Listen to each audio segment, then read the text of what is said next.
Feodora Ciobanu a fost demisă din funcția de contabilă șefă de la primărie Chiștelnița din cauza că soțul său este în funcție de primar. Legislația interzice ca un funcționar public să fie în subordinea unei rude. Eu socot ca cetățean, în primul rând, că mi s-au încălcat drepturile mele personale ca lucrător, fiindcă am fost angajat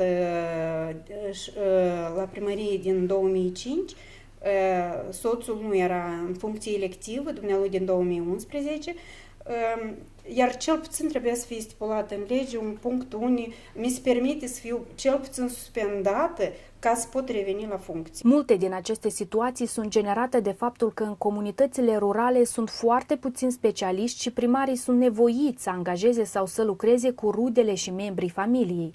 Președintele CNI afirmă că tăinuirea acestor situații dăunează și mai mult. Este foarte important, în primul rând, pentru noi ca persoana să declare, să fie conștient, să declare o eventuală situație de conflict de interese și în cazul respectiv, eu spun cu certitudine că soluția se va găsi. Dar ce se întâmplă în realitate? Vă închipuiți că unii primari ajung până la situația că divorțează cu soțiile.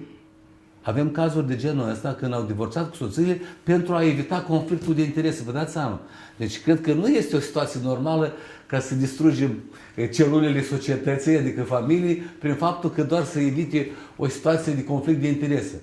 Și în cadrul primăriei Ratuș s-ar fi constatat un conflict de interese. Soția lui Tudor Țurcanu, primar în acest sat, activează în calitate de perceptor fiscal. După o verificare a Comisiei Naționale de Integritate, s-a stabilit că această situație nu este un conflict de interese, iar ambii continuă să lucreze în aceeași primărie. Și n-am inclus nici într-un act, nici într-o comisie a careva primăriei și ca privind lucrurile, nu a fost conflict din partea comisie din partea primăriei.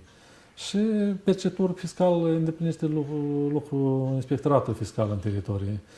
Banii care se colectează pe impozit se depun la Banca de Economie și se controlează de către inspectoratul fiscal. Numai că lucrul perceptorului în primărie, în teritorie, cum să spun. Specialiștii susțin că legislația ar avea multe lacune, mai ales în ceea ce privește autoritățile publice locale. În privința administrației publice locale nu este atât de clar toate lucrurile acestea. Și în special vreau să menționez faptul că aceeași lege cu privire la conflictul de interese nu prevede expres obligație, de exemplu, din partea primarului, de a sesiza sau a informa Consiliul Național, Comisia Națională pentru Integritate, da?